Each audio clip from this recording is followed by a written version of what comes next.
청취자 여러분 반갑습니다.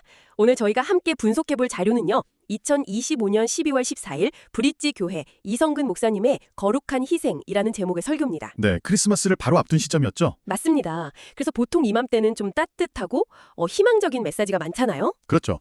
그런데 이 설교는 오히려 그 성탄의 본질에 담긴 어떤 처절함, 그 희생의 무게를 정면으로 다루고 있어서 굉장히 인상적이었습니다. 바로 그 지점입니다. 그래서 이번 탐구의 목표는 이 성육신이라는 사건을 그냥 동화 같은 이야기에서 좀 끄집어내서요. 이게 얼마나 급진적이고 상식을 파괴하는 희생이었는지 그 본질을 한번 파헤쳐보는 겁니다. 네, 좋습니다.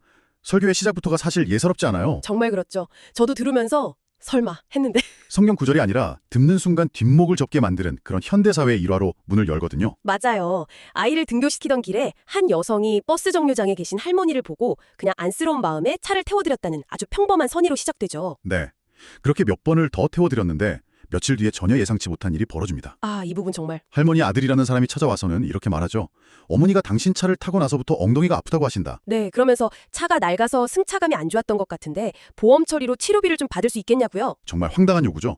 선우를 베푼 사람한테서 어떻게든 이득을 취하려는 아주 계산적인 태도가 드러나고요. 근데 여기서 끝났으면 차라리 나았을 거예요. 이 이야기의 진짜 충격은 그 다음 날 아침에 벌어지잖아요. 맞습니다. 바로 그 지점이 이 일화의 회심입니다. 다음 날 바로 그 아들이 다시 찾아와서는 너무나 태연하게 오늘 내가 좀 바쁜데 우리 어머니 병원에 좀 모셔다 줄 수 있느냐? 네, 어제의 그 무례한 요구가 상대방한테 어떤 상처를 줬을지 이런 건 일말의 고려도 없는 거죠. 그렇죠. 이 일화가 너무 강렬해서 설교 도입부로서 아주 효과적이었던 것 같아요. 맞아요. 이게 바로 우리가 사는 세상의 어떤 기본 값이다. 이걸 보여주는 거거든요. 모든 관계와 행동을 손익으로 계산하는 세상의 논리. 정확합니다. 설교자는 이 이야기를 통해 세상은 이런 곳이다라는 현실을 먼저 딱 직시하게 만들어요. 그리고 바로 이 지점에서 극적인 반전을 꾀하는 거죠. 이기적인 세상의 방식과 정반대되는 예수의 희생을 제시하기 위한 장치로요? 네, 비교 자체가 불가능한 그 무조건적인 희생을 부각시키기 위한 아주 강력한 배경으로 사용하는 겁니다. 그렇게 극단적인 대비를 하고 나니까 이어지는 예수의 희생 이야기가 훨씬 더 강렬하게 다가올 수밖에 없겠네요. 그렇죠. 설교에서는 그 희생의 본질을 이제 빌립보서 본문을 통해서 설명합니다. 네, 빌립보서 2장. 그는 근본 하나님의 본체시나? 네, 하나님과 동등됨을 취할 것으로 여기지 아니하시고 오히려 자기를 비워 종의 형체를 가지사 사람들과 같이 되셨고 이 구절을 중심으로 성육신의 의미를 깊이 파고들죠. 여기서 하나님의 본체라는 개념을 그냥 신이라고 뭉뚱그리지 않고 그 의미를 굉장히 구체적으로 설명하는 부분이 인상 깊었어요. 그 부분이 핵심이거든요. 예수가 단순히 초월적인 존재, 뛰어난 천사 이 정도가 아니었다는 점을 분명히 하는 겁니다. 창조주였다는 거죠. 맞습니다. 설교는 골로새서 구절을 인용해서 보이는 것과 보이지 않는 모든 만물, 그러니까 이 우주 전체가 바로 그분에 의해 창조되었다고 설명해요. 다시 말해서 성육신은 창조주가 자기가 만든 먼지 같은 피조물의 모습으로 직접 내려온 사건이라는 거네요. 네, 인간의 상상력으로는 도저히 가늠할 수 없는 사건이라는 거죠. 그 가늠할 수 없는 간극을 조금이라도 이해시키려고 설교자가 사용한 비유가 바로 그 반려동물 이야기였습니다. 네. 저도 반려동물을 키우는 입장에서 이 비유가 확 와 닿으면서도 동시에 큰 충격을 주더라고요. 어떤 부분에서 그러셨어요? 만약 내가 정말 사랑하는 강아지가 외로워서 죽어가는데 유일한 해결책이 내가 똑같은 강아지가 되어서 그 곁을 지켜주는 거라면 과연 할 수 있겠냐는 질문이었죠. 네. 제 반려견을 정말 사랑하지만 제가 인간으로서의 모든 걸 포기하고 개가 된다는 건 이건 상상조차 하기 힘든 차원의 문제잖아요. 존재론적인 추락이니까요. 그렇죠. 대부분의 사람들이 거기서 멈칫할 겁니다. 그런데 설교자는 한 걸음 더 나아가죠. 맞아요. 그 비유조차도 성육신을 설명하기엔 턱없이 부족하다고 말하죠. 네, 바로 그 지점입니다. 왜 부족하다고 하는 거죠? 인간은 하나님에게 사랑스러운 반려동물 같은 존재가 아니었기 때문이라는 거예요. 오히려 창조주를 정면으로 거역하고 배반해서 원수가 된 존재였다는 겁니다. 스스로 멸망을 향해 걸어가고 있는 존재. 주인과 사랑하는 반려동물의 간극과는 비교도 할 수 없는 창조주와 그를 배반한 원수 사이의 간극. 바로 그겁니다. 그 지점이 정말 충격적인 거죠. 보통은 우리를 너무 사랑해서 우리처럼 되셨다 정도로 생각하기 쉬운데 그 대상이 사랑스러운 존재가 아니라 원수였다는 건 완전히 다른 차원의 이야기니까요. 듣는 입장에서 감동을 넘어서 어떤 경외감 같은 게 느껴졌어요. 맞습니다. 그래서 설교는 성육신을 따뜻한 크리스마스 카드 속 그림처럼 낭만적으로 묘사하는 걸 경계해요. 오히려 영광의 정전하 계신 분이 자신을 배반한 원수들을 위해 가장 비천하고 낮은 곳으로 스스로 추락한 사건에 가깝다고 말합니다. 찬양 가사에 나오는 하늘 보좌를 버리고 라는 말이 그냥 시적인 표현이 아니었군요. 네, 끔찍할 정도의 자기 희생을 담고 있다는 거죠. 그렇다면 질문이 생깁니다. 왜 그토록 극단적인 방법을 써야만 했을까요? 그 엄청난 희생을 감수하면서까지 인간의 모습으로 와야만 했던 목적이 있었을 텐데요. 그 목적이 처음부터 아주 명확했다고 설교는 강조합니다. 단지 인간의 삶을 체험하고 공감하기 위한 건 아니었다? 네, 절대 아니었다는 거죠. 마가복음 10장 45절, 예수님 자신의 말을 직접적인 증거로 제시해요. 인자가 온 것은 섬김을 받으려 함이 아니라 도리어 섬기려 하고 자기 목숨을 많은 사람의 되속물로 주려 함이니라. 아, 되속물. 그 단어의 모든 목적이 담겨 있군요. 그렇습니다. 인간 스스로는 절대로 해결할 수 없는 그 죄의 문제, 하나님과의 깨어진 관계를 회복시키기 위한 유일한 방법이 바로 되속물이 되는 것이었고, 이를 위해선 반드시 죽어야만 했다는 겁니다. 그렇다면 십자가에서의 죽음은 뭐랄까 계획이 틀어져서 발생한 비극적인 사고가 아니었군요. 전혀 아니죠. 이 땅에 오기로 결정한 순간부터 정해져 있던 유일한 목표였다는 겁니다. 설교자가 아주 단호하게 선을 긋잖아요.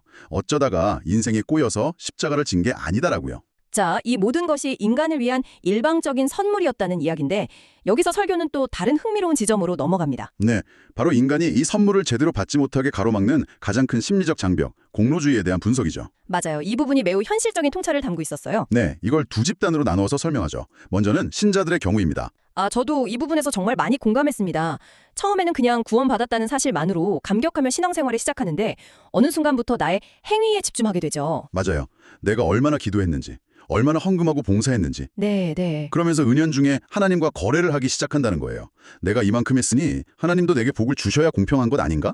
이런 마음이 생기는 순간 신앙은 감격이 아니라 의무가 되고 기쁨은 사라진다는 분석입니다. 일종의 영적 부채의식에 시달리게 되는 거군요. 그렇죠. 신앙이 거래가 되어버리는 순간이죠. 그럼 비신자들의 경우는 어떻게 설명하나요? 비신자들의 경우는 더 흥미로워요. 이들은 세상에 공짜는 없다는 세상의 원리에 너무나 익숙하다는 겁니다. 아, 주는 만큼 받고 일한 만큼 대가를 받는 것이 합리적이라고 생각하니까요? 네. 그런 그들에게 아무 조건 없는 구원이라는 말은 마치 미끼 상품처럼 들린다는 거예요. 그 분석이 일리는 있는데 한편으로는 비신자들의 입장을 너무 단순화하는 건 아닐까요? 단순히 공짜가 없다는 생각 때문이라기보다 종교 자체가 가진 배타성이나 역사적인 과오 때문에 거부감을 느끼는 사람도 많을 텐데요. 좋은 지적입니다. 물론 복음을 받아들이지 못하는 이유는 복합적이겠죠. 설교는 그 여러 이유 중에서도 특히 현대 자본주의 사회를 살아가는 사람들이 가진 가장 근본적인 사고방식, 그 거래와 대가의 관점에 초점을 맞춘 것으로 보여요. 교인들이 시간과 돈과 삶을 바쳐 헌신하는 모습을 보면서 저것 봐라, 결국 공짜가 아니지 않느냐 이렇게 생각한다는 거군요. 네, 저게 바로 미끼를 문 대가다라고 생각하면서 자신의 믿음을 더 강화한다는 분석이죠. 세상에 공짜는 없다는 생각이 정말 뿌리 깊네요. 그렇죠. 설교에서는 이런 생각을 정면으로 깨뜨리는 아주 극적인 사례를 하나 더던데요. 네, 바로 예수님이 옆에서 죽어가던 강도였습니다. 아, 맞아요. 이 사람은 공로라는 측면에서는 완벽한 제로, 아니 마이너스 상태의 인간이잖아요.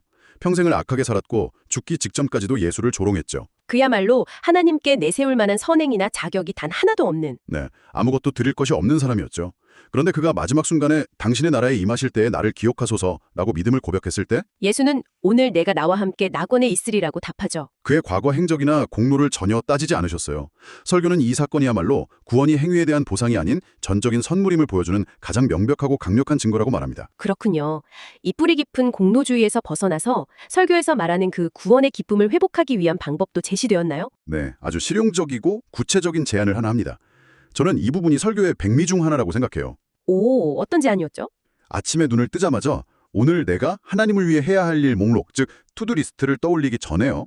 네. 그리스도께서 나를 위해 이미 하신 일 목록, 일종의 디드리스트를 먼저 기억하고 묵상하라는 겁니다. 아, 그거 정말 흥미로운 제안이네요. 하루의 시작점을 의무가 아니라 감사로 바꾸라는 거군요. 맞습니다. 내가 뭘 해야 하지가 아니라 나는 이미 무엇을 받았나 해서 출발하라는 말이죠. 우리의 관점을 의무와 책임에서 이미 받은 은혜와 선물로 옮기는 작은 습관의 전환. 네, 바로 그걸 촉구하는 거죠. 그런데 그게 말처럼 쉽지는 않을 것 같습니다. 이론적으로는 멋지지만 당장 처리해야 할 업무들이 산더미처럼 쌓여있는 바쁜 아침에 이미 받은 은혜를 떠올리며 평화롭게 묵상하는 게 가능할까요? 물론입니다. 설교자도 이게 어떤 신비로운 감정 상태에 도달하라는 말이 아니라는 점을 분명히 해요. 오히려 의지적인 선택과 훈련에 가깝다고 볼 수 있습니다. 감정의 문제가 아니라 관점의 훈련이다. 네, 예를 들어 알람이 울리면 5분만이라도 스마트폰을 확인하기 전에 하나님이 원수인 나를 위해 아들이 되셨다는 그 단 하나의 사실만이라도 의도적으로 떠올리고 되뇌는 겁니다. 처음에는 어색하고 아무런 감흥이 없을 수도 있겠네요. 그렇죠. 하지만 이 작은 습관이 반복될 때 하루를 시작하는 우리 마음의 바탕이 조급함과 의무감에서 감사와 안정감으로 서서히 바뀌어갈 수 있다는 거죠. 그렇게 하루를 시작한다면 이후에 마주하는 기도나 봉사 같은 종교적 행위들도 해야 할 숙제가 아니라 감사의 반응으로 자연스럽게 이어질 수 있겠군요. 바로 그겁니다. 그렇게 할 때 우리의 신앙이 의무와 거래의 늪에서 벗어나 다시 감격과 기쁨을 회복할 수 있다고 설교는 말합니다. 설교의 마지막을 장식했던 비유가 정말 모든 내용을 하나로 응축하는 듯한 강렬함을 주었습니다. C.S. 루이스의 책 기적에 나오는 비유라고 소개했죠. 네, 성육신을 다이버에 비유하는 내용입니다. 상상해 보십시오. 눈부신 태양 아래 따뜻하고 맑은 공기가 가득한 배 갑판 위에 한 다이버가 서 있습니다. 네, 그런데 그는 그 모든 좋은 것을 뒤로 하고 차갑고 어둡고 엄청난 수압이 짓누르는 심해로 스스로 뛰어듭니다. 빛과 생명이 가득한 곳에서 어두움과 죽음의 공간으로 들어가는 이미지네요. 그렇습니다. 그는 계속해서 더 깊이 내려가요. 마침내 빛 한 줌 닿지 않는 바닥, 온갖 썩은 것들과 우물이 뒤섞인 진흙탕 속으로 자신의 몸을 밀어넣습니다. 그곳은 생명이 존재할 수 없는 죽음의 장소인데 도대체 왜 그런 끔찍한 곳으로 들어간 걸까요? 설교는 그 이유가 단 하나라고 말합니다. 바로 그 시궁창 같은 진흙탕 속에 아주 소중한 보물이 빠져있기 때문입니다. 그리고 그 보물을 건져 올리기 위해서입니다. 설교는 여기서 청중을 향해 직접적으로 말하죠. 그 보물이 바로 당신입니다. 그 마지막 문장이 정말 강렬하게 다가왔습니다. 네, 생명의 근원이신 분이 죽음의 구덩이 속으로, 거룩함 그 자체이신 분이 죄악의 오물 속으로 직접 다이빙한 사건. 이것이 바로 성육신의 본질이라고 설명하며 설교는 마무리됩니다. 이 비유가 성육신이 얼마나 극적이고 위험천만하며 자기희생적인 사건이었는지를 듣는 사람의 마음에 그림처럼 깊이 새겨놓는 역할을 하는군요. 그렇죠. 그런데 이 비유가 정말 강력하지만 한편으로는 듣는 사람에게 죄책감을 심어줄 위험은 없을까요? 나라는 보물 때문에 저 진흙탕 속에 들어가셨다는 메시지가 감동을 넘어 부담이나 부채감으로 다가올 수도 있을 것 같은데요? 충분히 그렇게 느낄 수 있는 지점입니다. 실제로 많은 종교적 메시지가 그런 식으로 소비되기도 하죠. 하지만 설교의 전체적인 맥락 안에서 이 비유를 이해할 필요가 있어요. 설교가 내내 공로주의를 비판해왔다는 점. 맞습니다. 내가 이만큼 빚졌으니 이만큼 갚아야 한다는 식의 사고방식에서 벗어나라는 메시지를 전했잖아요. 따라서 이 비유의 핵심은 우리에게 부채의식을 심어주려는 것이 아니라 우리의 가치를 재정해야 하려는 데 있습니다. 가치를 재정해야 한다고요? 네. 세상은 우리의 가치를 능력이나 성과로 평가하지만 이 비유는 우리의 가치가 그런 것들로 결정되지 않는다고 말하는 겁니다.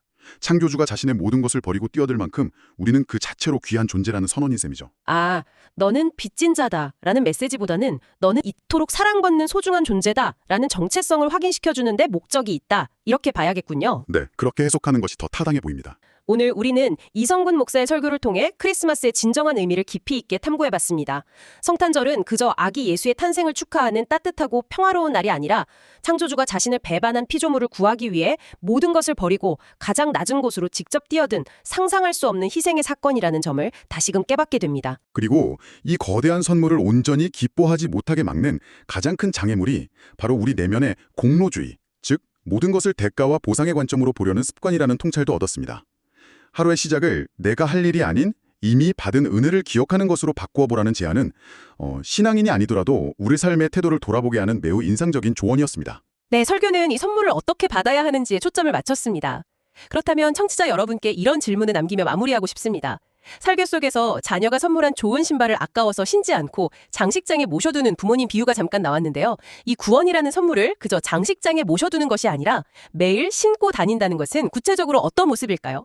오늘 우리가 나눈 이야기처럼 아침마다 듀드리스트를 떠올리며 관점을 바꾸는 훈련을 넘어서 그 선물을 신고 일상의 길을 걸어간다는 것은 과연 무엇을 의미할지 생각해 보시는 건 어떨까요?